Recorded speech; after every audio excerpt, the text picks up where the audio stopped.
Hi, എല്ലാവർക്കും എൻ്റെ വീഡിയോയിലേക്ക് സ്വാഗതമേ. ഇന്ന് വന്നിട്ട് വീഡിയോ എന്ന് പറയുന്നത് കുറച്ച് നേരം നിങ്ങളുടെ അടുത്തൊരു ഒരു കുഞ്ഞു സ്റ്റോറി പറയാമെന്ന് ഞാൻ കരുതി കേട്ടോ. കുഞ്ഞു സ്റ്റോറി എന്ന് പറയുന്നത് എൻ്റെ എല്ലാവർക്കും കാണും. എൻ്റെ ഒരു ഡെലിവറി സ്റ്റോറിയാണ്. അതായത് എല്ലാവർക്കും അവരവരുടെ ഡെലിവറി സ്റ്റോറിയെ പറ്റി പറയാൻ കാണും. കാരണം എല്ലാവരും വേദന അനുഭവിച്ചാണ് പ്രസവിച്ചത്. എല്ലാവരും അതിൻ്റെതായ വേദനകൾ അനുഭവിച്ചിട്ടുണ്ട്. എല്ലാ കാര്യത്തിൽ ഞാനും അനുഭവിച്ചിട്ടുണ്ട്. പക്ഷേ എൻ്റെ പ്രഗ്നൻസിക്ക് വേറൊരു കാര്യം കൂടിയുണ്ട്. കാര്യം എന്ന് വെച്ചാൽ ഒരു ഇൻസിഡൻറ്റും കൂടിയുണ്ട്. അതെന്ന് പറയുന്നത് ഒരു 100-ൽ 20% ആൾക്കാർക്ക് സംഭവിക്കുന്ന കാര്യം എനിക്ക് സംഭവിച്ചു. വേറൊന്നുമല്ല, ഞാൻ എൻ്റെ മോനെ പ്രസവിച്ചത് ആംബുലൻസിലാണ് കേട്ടോ. ഒരു ആംബുലൻസ് ഡെലിവറി സ്റ്റോറി കഥയാണ് ഞാൻ പറയുന്നത്. മനസ്സിലായല്ലോ? അതായത് മോനെ ഞാൻ പ്രസവിച്ചത് ആംബുലൻസിലാണ്. അതിൻ്റെ സ്റ്റോറി പറയാമെന്ന് വെച്ചിട്ടാണ് ഞാൻ വന്നത്. മിക്ക ആൾക്കാരും ആശുപത്രിയിൽ പ്രസവിക്കുന്നുണ്ട്, ആംബുലൻസിൽ പ്രസവിക്കുന്നുണ്ടില്ലെന്നല്ല, എങ്കിലും ഒരു 100-ൽ 20% പേരെ ഇങ്ങനെ പ്രസവിച്ചിട്ടുള്ളൂ അല്ലേ. അപ്പം ഇപ്പം നിസ്സാരമല്ലേ, വീടുകളിലൊക്കെ പ്രസവിച്ച് വരുന്ന കാലം അല്ലേ. നമുക്ക് നിസ്സാരമില്ലായിരുന്നു കേട്ടോ, നല്ല പാടുണ്ടായിരുന്നു. അപ്പോൾ പറഞ്ഞു വന്നത്,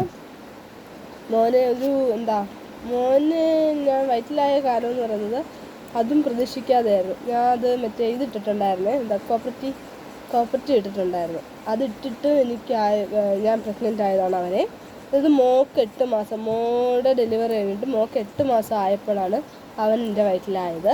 അതായത് കോപ്പർട്ടി ഇട്ടിട്ട് ആയതാണ്. അപ്പോൾ നമുക്ക് ഹോസ്പിറ്റലിൽ ചെന്ന ടൈമിൽ ഡോക്ടറൊക്കെ പറഞ്ഞായിരുന്നു അബോർഷൻ വേണമെങ്കിൽ ചെയ്തുതരാം. കാരണം അവരുടെ ആ ഒരു വശത്തു നിന്ന് പറ്റിയ തെറ്റായതുകൊണ്ട് അബോർഷൻ ചെയ്യാനുള്ള നിയമമുണ്ട്. അതിപ്പം നമുക്ക് താല്പര്യമുണ്ടെങ്കിൽ അത് ചെയ്തു തരും.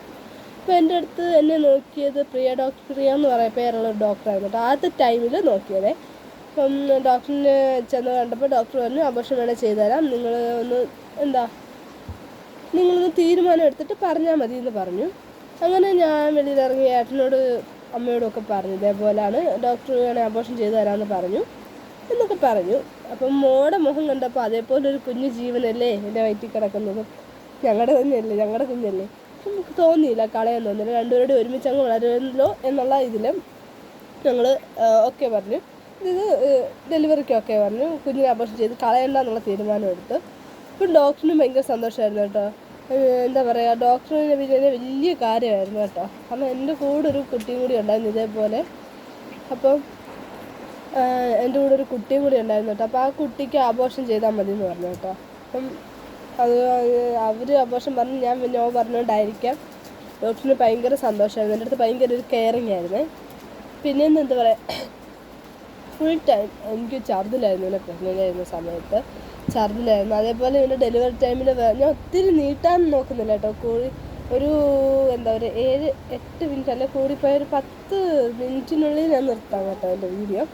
നമ്മൾ പറഞ്ഞു തരാം, ഇവനെന്നല്ല മോളെ ഞാൻ അതേപോലെ ആയിരുന്നു. കണ്ടിന്യൂസ് ആയിട്ട് ഡെലിവറി ടൈം വരെ എനിക്ക് വോമിറ്റിംഗ് ആയിരുന്നു കേട്ടോ. ഇവനെ പ്രഗ്നൻ്റ് ആയിരുന്ന സമയം തൊട്ടെന്നുള്ള കാര്യം എന്ന് പറയുന്നത്, എനിക്ക് ഈ മീനില്ലേ, മീനിൻ്റെ ആ സ്മെല്ല്, മീൻ ഇട്ടുകൊണ്ട് പോകുന്ന ഒരു സംഭവമില്ലേ, ആ സാധനം പോലും എനിക്ക് കണ്ടുകൂടാ. ഇപ്പം ഛർദ്ദിക്കുമായിരുന്നു. എനിക്ക് മീനിൻ്റെ സ്മെല്ല് പിടിക്കില്ല, ഒന്നും മീൻ കേൾക്കുന്നത് എനിക്ക് ഛർദ്ദിക്കുമായിരുന്നു. മോൾക്ക് നേരെ ഓപ്പോസിറ്റ് ആയിരുന്നു, മുട്ടയായിരുന്നു കേട്ടോ. മുട്ടയും ഐസ്ക്രീമും ആയിരുന്നു മോളെ പ്രഗ്നൻ്റ് ആയിരുന്നു. അപ്പോൾ എനിക്കിഷ്ടമില്ലാത്ത സാധനങ്ങൾ. പക്ഷേ ഇപ്പോൾ ഏറ്റവും കൂടുതൽ അവൾ കഴിക്കുന്നത് ആ സാധനം കേട്ടോ.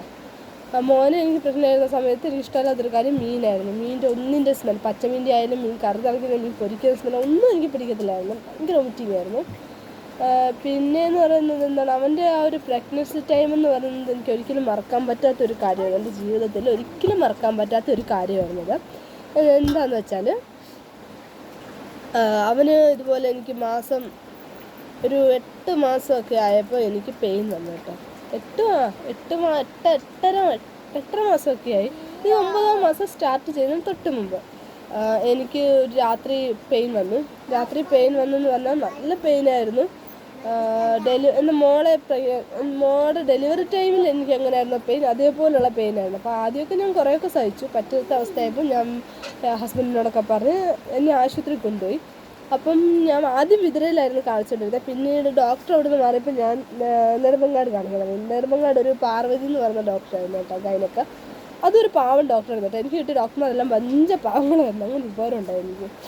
നമ്മളുമായിട്ട് കൂടുതൽ നമുക്ക് എന്ത് ഡൗട്ട് എപ്പോൾ വേണമെങ്കിലും ഫോൺ വിളിച്ച് ചോദിക്കുക. അങ്ങനെ നമുക്ക് ഡോക്ടർമാരെ കിട്ടിയാൽ ഭയങ്കര സന്തോഷമല്ലേ.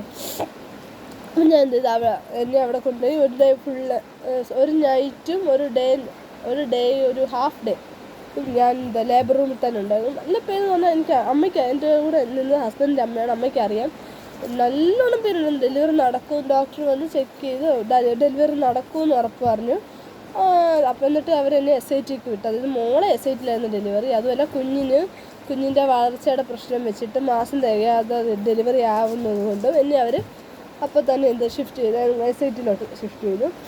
അവിടെ ചെന്ന് ഏകദേശം അവിടെ ചെന്നപ്പോൾ എന്നെ ചെക്കൊക്കെ ചെയ്തിട്ട് അഡ്മിറ്റാക്കി കേട്ടോ.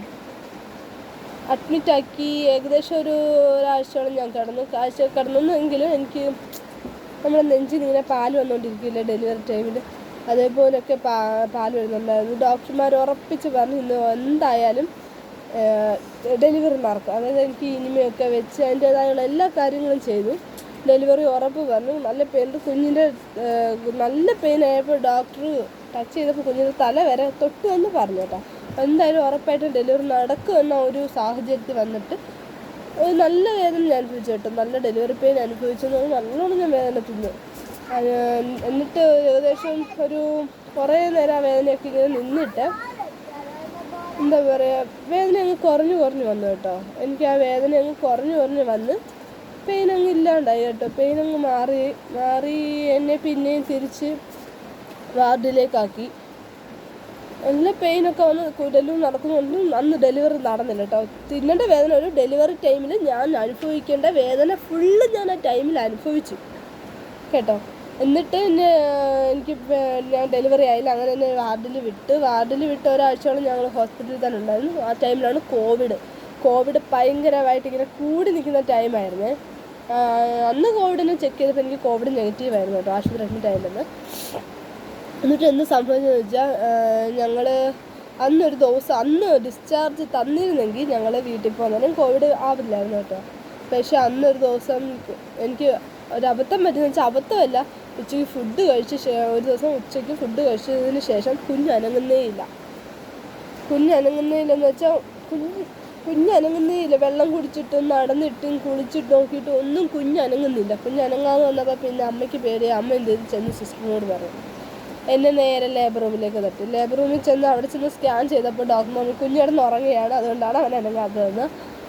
ലേബർ റൂമിൽ സ്ഥിരം കയറി ഇറങ്ങി SITയിലെ ഡോക്ടർമാരിട്ടൊക്കെ അങ്ങനെ കമ്പനി ചെയ്യട്ടെ ലേബർ റൂമിൽ.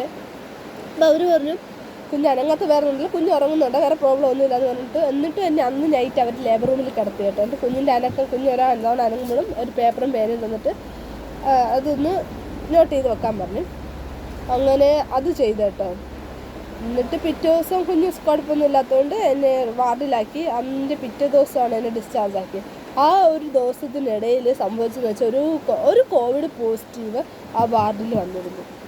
അവർ ടെസ്റ്റ് ചെയ്ത് റിസൾട്ട് കിട്ടിയത് പിറ്റേ ദിവസമായിരുന്നു. അവർ പോസിറ്റീവ് എന്ന് പറഞ്ഞാൽ ഞങ്ങളുടെ ബെഡിന് തൊട്ടപ്പുറത്തായിരുന്നു. അങ്ങനെ എനിക്ക് കോവിഡ് പോസിറ്റീവായി. പക്ഷേ ഇത് നമ്മൾ അറിയുന്നില്ല. നമ്മൾ ഡിസ്ചാർജായി തിരിച്ച് വീട്ടിൽ വന്നിട്ട് നമുക്ക് പനിയായി. അമ്മയ്ക്ക് പനിയായി, എനിക്ക് പനിയായി, അങ്ങനെ ഏട്ടന് പനിയായി. അങ്ങനെ ആ ഒരു അസ്വസ്ഥതയും ക്ഷീണവും തളർച്ചയൊക്കെ ആയപ്പോൾ എന്ത് ചെയ്തെന്നറിയാമോ, നമ്മൾ കോവിഡ് ചെക്ക് ചെയ്യാമെന്ന് വെച്ച് തീരുമാനിച്ച് നമ്മൾ കോവിഡ് ടെസ്റ്റ് ചെയ്യാൻ വേണ്ടി പോയപ്പം റിസൾട്ട് വന്നു. എനിക്ക് പോസിറ്റീവ്, അമ്മയ്ക്ക് പോസിറ്റീവ്, ഹസ്ബൻഡിന് പോസിറ്റീവ്, എൻ്റെ മോക്കും പോസിറ്റീവ്. ഹസ്ബൻഡിൻ്റെ അച്ഛന് മാത്രം പോസിറ്റീവ് അല്ല കേട്ടോ, നെഗറ്റീവായിരുന്നു.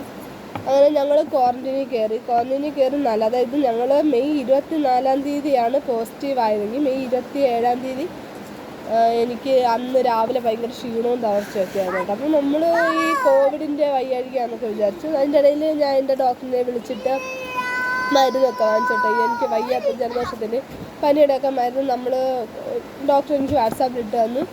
അത് തൊട്ടടുത്തുള്ള ചേട്ടന്മാരൊക്കെ പോയി വാങ്ങിച്ചുകൊണ്ട് വന്നു. ഏട്ടൻ്റെ ഫ്രണ്ട്സൊക്കെ തന്നെ അവർ പോയി വാങ്ങിച്ചുകൊണ്ട് വരികയൊക്കെ ചെയ്തു കേട്ടോ. അവർക്ക് നല്ല ഹെൽപ്പായിരുന്നു ആ സമയത്ത് കേട്ടോ. തൊട്ടപ്പുറത്ത് ചേട്ടന്മാരൊക്കെ ഏട്ടൻ്റെ ഫ്രണ്ട്സ് നല്ലോണം ഹെൽപ്പ് ചെയ്തവരായിട്ട്. ഞങ്ങൾക്ക് വേണ്ട സാധനങ്ങളൊക്കെ അവരാണ് വീട്ടിലെത്തിച്ച് തന്നുകൊണ്ടിരുന്നതും എല്ലാ കാര്യങ്ങളും അവരൊക്കെ തന്നെ കേട്ടോ. പുറത്ത് കാര്യങ്ങളൊക്കെ അവർക്ക് തന്നെ നമുക്ക് ഹെൽപ്പ് ചെയ്ത് തന്നെ. അങ്ങനെ ഞാൻ എന്ത് ചെയ്തു, അപ്പം നമ്മൾ പറഞ്ഞു വന്നത് പോസിറ്റീവായിട്ട് മെയ് 27-ാം തീയതി രാവിലെ എനിക്ക് നല്ല ക്ഷീണവും തളർച്ചയൊക്കെയായി. ഞാൻ രാവിലത്തെ ഫുഡൊക്കെ ഉണ്ടാക്കി കഴിച്ച് ഞങ്ങൾ കേട്ടോ. കഴിച്ച് ഉച്ചയ്ക്ക് ഒരു രാവിലെ 11 മണിയൊക്കെ ആയപ്പോൾ ഞാൻ കയറി കിടന്നത്. ഞാൻ എഴുന്നേറ്റത് വൈകിട്ട് ഒരു 5-6 മണിയായി കേട്ടോ. അതുവരെ ഞാൻ ക്ഷീണമായിട്ട് ഞാൻ ഉറങ്ങിപ്പോയി. വല്ലാത്തൊരു അസ്വസ്ഥയായിരുന്നു, പറയാൻ പറ്റാത്തൊരു അസ്വസ്ഥത കേട്ടോ. അങ്ങനെ പിന്നെ ഒരു ടൈമൊന്നും വരത്തില്ല. ഞാൻ ഒരു 9:30-10 മണിയൊക്കെ ആയി കാണും കേട്ടോ. 9:30-10 മണിയൊക്കെ ആയപ്പോൾ ഞാൻ വെള്ളം ചൂടാക്കി തന്നായിരുന്നു. ദേഹമൊക്കെ കഴുകിയിട്ട് കയറി വന്ന് മോളെ ഉറക്കാൻ വേണ്ടി അവളെ തൊട്ടിലാട്ടിക്കൊണ്ടിരുന്നപ്പോൾ എനിക്കൊരു പെയിൻ വന്നേ. കോവിഡ് പോസിറ്റീവാണ്. അന്ന് ഞാൻ ഡിസ്ചാർജ് ആയി വന്നപ്പോൾ ഡോക്ടറിൻ്റെ അടുത്ത്, കാരണം അന്നൊരു പെയിൻ വന്ന് കുഞ്ഞ് ഇറങ്ങി വന്ന് അപ്പം വികസനമായി ഇരിക്കുന്നതുകൊണ്ട് ഡോക്ടർ പറഞ്ഞിട്ടുണ്ടായിരുന്നു ഒരു ചെറിയൊരു പെയിൻ വന്നാൽ പോലും ഉടനെ ഹോസ്പിറ്റലിൽ എത്തണം.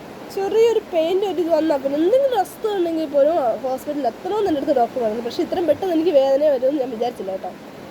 മോളെ തൊട്ടിലാട്ടിക്കാനോ കുളിച്ചിട്ടൊക്കെ വന്നിട്ട് മോളെ തൊട്ടിലാട്ടിക്കൊണ്ടിരുന്നപ്പോൾ എനിക്ക് നല്ല പെയിൻ വന്നു തുടങ്ങി. അത് ചെറുതായിട്ട് പെയിൻ കയറി വന്ന് പെട്ടെന്ന് പെയിൻ കൂടി കേട്ടോ. പെയിൻ കൂടി നമുക്ക് വണ്ടിയില്ല, അന്ന് കാറില്ലായിരുന്നു, നമ്മുടെ വണ്ടി നമ്മൾ കൊടുത്തായിരുന്നു കേട്ടോ. നമുക്ക് വണ്ടി ഇല്ലായിരുന്നു. അതിൽ കോവിഡ് പോസിറ്റീവിന് അങ്ങോട്ട് ഇറങ്ങാനും ഒരു വണ്ടി വിളിക്കാനും അങ്ങനെ ഒരു സാഹചര്യം ഇല്ലാത്ത അവസ്ഥയായിപ്പോയി. നമ്മൾ ആംബുലൻസിൽ പോകാൻ പറ്റാത്ത അവസ്ഥയുള്ളൂ. അന്ന് കൂടി നിൽക്കുന്ന ടൈമില്ലേ കോവിഡ്, എല്ലാവർക്കും പേടി സമയം. ഞാനങ്ങോട്ട് കരയാൻ തുടങ്ങി. വേദന എടുത്തിട്ട് വിളിച്ചിട്ട് വണ്ടിയൊന്നും കിട്ടുന്നില്ല. നമ്മുടെ മെമ്പർ പറയാതിരിക്കുമ്പോൾ നമ്മുടെ പഞ്ചായത്ത് മെമ്പർ, അതേപോലെ തന്നെ നമ്മുടെ നാട്ടുകാരെല്ലാം നമ്മുടെ റോഡിലുണ്ടായിരുന്നു കേട്ടോ. എൻ്റെ വിളിച്ചു കൊണ്ട് സഹിക്കാൻ പറ്റാത്ത വേദന. ഇപ്പം ഇന്ന് നിപ്പിലാണ് പെയിൻ കയറി കൂടിയത് കേട്ടോ. എനിക്ക് എൻ്റെ മോൻ ജനിച്ച ടൈം പോലും ഞങ്ങൾക്ക് അറിയാത്ത അവസ്ഥയാണ്. എൻ്റെ കുഞ്ഞിൻ്റെ ജനന സർട്ടിഫിക്കറ്റിൽ വന്നിരിക്കുന്ന ടൈം എന്ന് പറയുന്നത്, ഹോസ്പിറ്റൽ ഡിസ്ചാർജ് പേപ്പറിൽ വന്നേക്കുന്ന ടൈം എന്ന് പറയുന്നത് 12 മണി എന്നാണ് വന്നേക്കുന്നത്. കാരണം അവൻ ജനിച്ച ടൈം നമുക്കറിയില്ല. എന്നിട്ട് നമ്മളെന്ത് വണ്ടി ഒന്നും വിളിച്ചിട്ട് കിട്ടുന്നില്ല. അവസാനം നമുക്ക് നെടുമങ്ങാടുള്ളവർക്കറിയാം. എനിക്ക് ഷിഖ എന്ന് പറയുന്ന ഒരു കാശിയാണ്. കാശി എന്ന് പറയുന്നൊരു കുഞ്ഞ് ആംബുലൻസ് ഉണ്ട്. ആ ആംബുലൻസിലാണ് എൻ്റെ ഡെലിവറി നടന്നത് കേട്ടോ. നെടുമങ്ങാടുള്ളവർക്കൊക്കെ അറിയാമായിരുന്നു കേട്ടോ. ആ ആംബുലൻസിലാണ് എൻ്റെ ഡെലിവറി നടന്നത്. ആ ആംബുലൻസാണ് വന്നത്. അന്നത്തെ ഡ്രൈവർ ഏതാണെന്നൊന്നും എനിക്കറിയില്ല, ആരാന്ന് പോലും എത്ര പാവം ചേട്ടനാണെന്ന് എനിക്ക് മനസ്സിലായി. കാരണം ഒരു 12, 11:45, 11:30 ആ ഒരു ടൈമിലൊക്കെ തന്നെ ആംബുലൻസ് വന്നു കേട്ടോ. നല്ലോണം ഞാൻ പെയിൻ ചെയ്യുന്നു കേട്ടോ. പെട്ടെന്നുള്ള വേദനയായിരുന്നു, പെട്ടെന്നായിരുന്നല്ല. പക്ഷേ എൻ്റെ മോടെ അവസ്ഥ വരുന്നു എനിക്ക് കേട്ടോ സങ്കടം. അവർക്ക് കോവിഡായിരുന്നു, പുറത്തുനിന്ന് ആർക്കും വന്ന് എടുക്കാനും പറ്റത്തില്ല. എൻ്റെ വിളിച്ചുകൂക്കൽ, കരച്ചിൽ, ഇവിടെയുള്ളവരുടെ ടെൻഷൻ, ആ ഒരു മണിക്കൂറുണ്ടല്ലോ ശ്വാസം വിടാൻ പറ്റാത്തൊരവസ്ഥയായിപ്പോൾ ഇവിടെയുള്ള എല്ലാവർക്കും കേട്ടോ. റോഡ് നിറച്ച് ഞങ്ങളുടെ നാട്ടുകാരായിരുന്നു കേട്ടോ എൻ്റെ വിളിച്ചവർ. അവർക്കൊന്നും ചെയ്യാനും പറ്റാത്ത അവസ്ഥ. കോവിഡ് ആയതുകൊണ്ട് എല്ലാവർക്കും പേടിയായിരിക്കുമല്ലോ. നമ്മുടെ അടുത്ത് വന്നാൽ അവരും ക്വാറന്റൈനിൽ കയറും. അവർക്കൊന്നും ചെയ്യാൻ പറ്റാത്ത അവസ്ഥ. ഒന്നും പറയാൻ വയ്യ. ആംബുലൻസ് വന്ന് എനിക്ക് വണ്ടിയിൽ കയറാൻ പറ്റുന്നില്ല. ഏട്ടൻ അവസാനം എന്നെ എടുത്ത് വണ്ടിയിൽ കയറ്റി കേട്ടോ. പിന്നെ ഞാനും അമ്മയും എനിക്ക് പത്രത്തിലൊക്കെ ന്യൂസ് വന്നായിരുന്നു കേട്ടോ. 2-3 പത്രത്തിൽ എൻ്റെ ന്യൂസ് വന്നിരുന്നു. പക്ഷേ അതിൽ 2-3 പറയുന്ന ഫേക്ക് ന്യൂസാണ് കേട്ടോ. ഫേക്ക് ന്യൂസ് എന്ന് പറഞ്ഞാൽ ഡെലിവറി ടൈമിൽ ആംബുലൻസ് ഡ്രൈവറും നേഴ്സും കൂടി ഡെലിവറി എടുത്തത് അങ്ങനെയൊന്നും ഇല്ല കേട്ടോ. എൻ്റെ കൂടെ എൻ്റെ അമ്മ മാത്രം, അതായത് എൻ്റെ ഹസ്ബൻഡിൻ്റെ അമ്മ മാത്രമേ എൻ്റെ കൂടെ ഉണ്ടായിരുന്നുള്ളൂ. പിന്നെ ആംബുലൻസ് ഡ്രൈവർ വണ്ടി ഓടിക്കുമായിരുന്നു. അയാൾ അങ്ങനെ അകത്തൊന്നും കയറി വന്നിട്ടൊന്നുമില്ല, ബാക്കിലത്തെ സീറ്റിൽ കേട്ടോ. പുള്ളി വണ്ടി ഓടിക്കുമായിരുന്നു.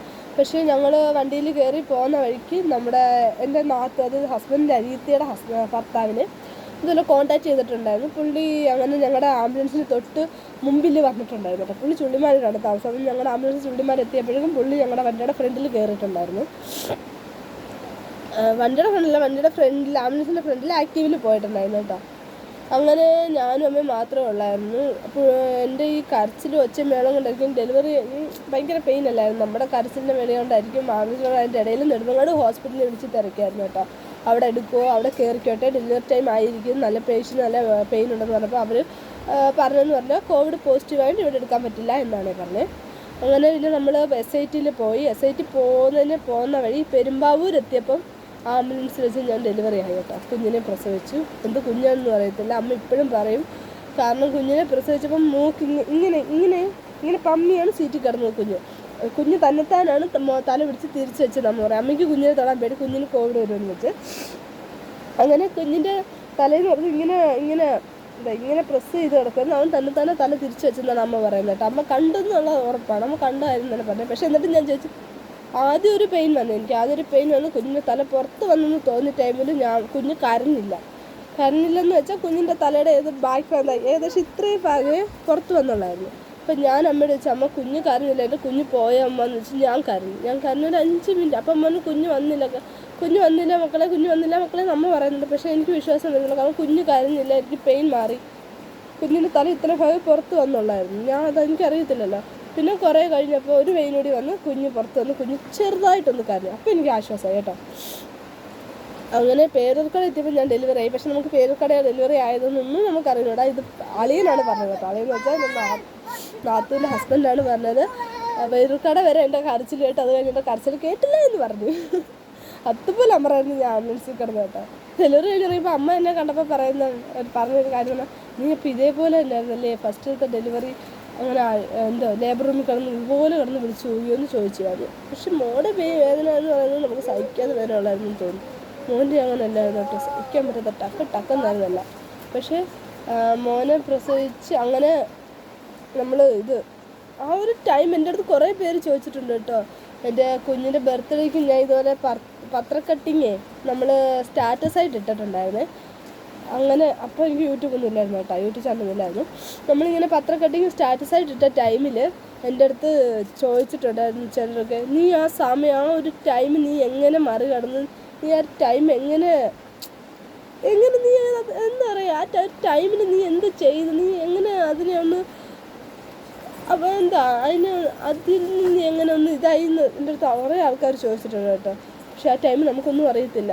നമ്മൾ ആ ടൈമിലൂടെ കടന്നു പോയൊരു വ്യക്തിയാണെങ്കിലും നമുക്ക് ആ ഒരു സമയത്ത് എന്ത് ചെയ്യണമെന്നൊന്നും നമുക്കറിയത്തില്ല. ആ ഒരു സമയം അതങ്ങനെ അങ്ങ് നടന്നു പോയി.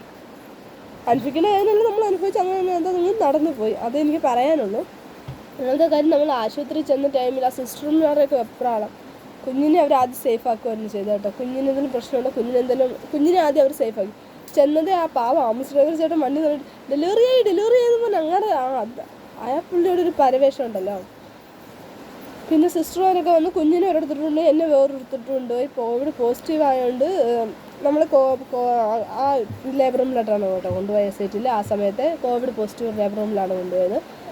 പിന്നെ എന്നെ കിടുങ്ങുമെന്ന് വെച്ചാൽ കുഞ്ഞാറ്റെ മോളെ പ്രസവിച്ചപ്പോൾ ഞാൻ ഇങ്ങനെ കിടുങ്ങിയിട്ടില്ല കേട്ടോ. ശരീരം മൊത്തത്തിൽ ഒരുമാതിരി ഇങ്ങനെ വിറയ്ക്കുമെന്ന് ഭയങ്കരമായിട്ട് വിറച്ചു, പറയാൻ പറ്റാത്ത വരില്ല. അവസാനം ഞാൻ തന്നെ അവരോട് വാങ്ങിട്ട് വെച്ച് ഒത്തിരി ചൂട് വെള്ളം തരുമെന്ന്. പിന്നെ വീട്ടിൽ വന്ന് അതിൻ്റെ ഇടയിൽ അമ്മ എന്ത് ചെയ്ത്, ഇവർ വേറെ റൂമിൽ കൊണ്ട് ലോക്കാക്കി. അമ്മയ്ക്ക് പോസിറ്റീവ് ആയിട്ട് അവർ വേറെ റൂമിൽ കൊണ്ട് ലോക്കാക്കി. അവസാനം ആംബുലൻസ് വിളിച്ചിട്ടാണ് അമ്മയെ വീട്ടിൽ വിട്ടത് കേട്ടോ. പിന്നെ ഞാൻ ലേബർ റൂമിൽ അങ്ങനെ എനിക്ക് ചൂടുകളൊക്കെ തന്നെടുത്ത് ഒരു ആശ്വാസമായി. പിന്നെ 3-4 ട്രിപ്പ് അവരിട്ട് കേട്ടോ. കാരണം ട്രിപ്പും ഇല്ല ഒന്നും ഇല്ലാത്തല്ലേ ആ സമയത്ത് ഡെലിവറി നടന്നത്. ആരോഗ്യമെല്ലാം പോയിരുന്നുണ്ട്. നല്ലോണം ഞാൻ വിറച്ചു, നല്ലോണം. ഈ വീഡിയോയിലൊക്കെ ഇപ്പോൾ കാണുമല്ലോ, കിടന്ന് വിറയ്ക്കുന്ന വീഡിയോസൊക്കെ കാണുന്നില്ല ഡെലിവറി ടൈം. അതുപോലെ ഞാൻ വിറച്ചു, അതിനെക്കാട്ടും ഞാൻ വിറച്ചെന്ന് പറയത്തുള്ളൂ. അങ്ങനെ ഞാൻ ലേബർ റൂമിൽ ഇറങ്ങി വന്നപ്പം ഏട്ടൻ്റെ അമ്മ അവിടെ ഇല്ല. അമ്മയെ അവർ വീട്ടിൽ വിട്ട് ആംബുലൻസ് വിളിച്ചിട്ട് എൻ്റെ അമ്മ അവിടെ വന്നു. പത്തനംതിട്ടയിൽ കിടന്ന് എൻ്റെ അമ്മ അവിടെ വന്നു. പിന്നെ അമ്മയാണ് എൻ്റെ അവിടെ നിന്നത്. അങ്ങനെ അമ്മയ്ക്ക് കോവിഡ് പോസിറ്റീവായി. പക്ഷേ ആ കോവിഡ് റൂമിൽ കിടന്ന എൻ്റെ മോന് മാത്രം കോവിഡ് പോസിറ്റീവായിട്ടില്ല കേട്ടോ. അവന് ഇതുവരെ കോവിഡ് വന്നിട്ടില്ല. അവന് അന്ന് ചെക്ക് ചെയ്തിട്ടാണ് അവർ ഡിസ്ചാർജ് ആയപ്പോൾ വിട്ടേ. അങ്ങനെ എൻ്റെ ഡെലിവറി കഥ എന്ന് പറഞ്ഞാൽ ഇതാണ്. മോനെ ഞാൻ ആംബുലൻസിലാണ് പ്രസവിച്ചത്. ഞാൻ ജീവിതത്തിൽ അനുഭവിച്ചിട്ടുള്ള വേദന ഏറ്റവും വലിയ വേദനയായിരുന്നു കേട്ടോ. അപ്പം എന്താ പറയുക, അതൊരു മറക്കാൻ പറ്റാത്തൊരു അനുഭവമായിരുന്നു എനിക്ക് കേട്ടോ, മോൻ്റെ ഡെലിവറി. അതുപോലെ എത്രയൊക്കെ എനിക്ക് പറയാനുള്ളൂ. നമ്മുടെ സാഹചര്യം അനുസരിച്ച് നമ്മുടെ ദിവസങ്ങൾ മുമ്പോട്ട് പോകും അല്ലേ, വേറൊന്നും പറയാനില്ല. അപ്പോൾ ഇതാണ് എൻ്റെ ഡെലിവറി സ്റ്റോറി എന്ന് പറയുന്നത്. മോളെ വലിയ പ്രശ്നമൊന്നുമില്ലായിരുന്നു കേട്ടോ. അവൾക്ക് പൂർണ്ണ വളർച്ച എത്താതായിരുന്നു ഡെലിവറി കേട്ടോ. അങ്ങനെ മോന് ഇപ്പോൾ സുഖമായിട്ടിരിക്കുന്നു. അവനിപ്പോൾ 4 വയസ്സായി. വേറെ പ്രശ്നമൊന്നുമില്ല, കുരുത്തക്കേട് കൂടുതലുണ്ടെന്നേ ഉള്ളൂ. അവനിപ്പം LKG പഠിക്കുന്നു. വളരെ ഹാപ്പി ആയിട്ട് പോകുന്നു. അപ്പോൾ എല്ലാവരും എൻ്റെ വീഡിയോ സബ്സ്ക്രൈബ് ചെയ്യുക, സപ്പോർട്ട് ചെയ്യുക. Tata bye bye, see you. മറ്റൊരു വീഡിയോ ആയിട്ട് അടുത്ത ദിവസം വരാവേ.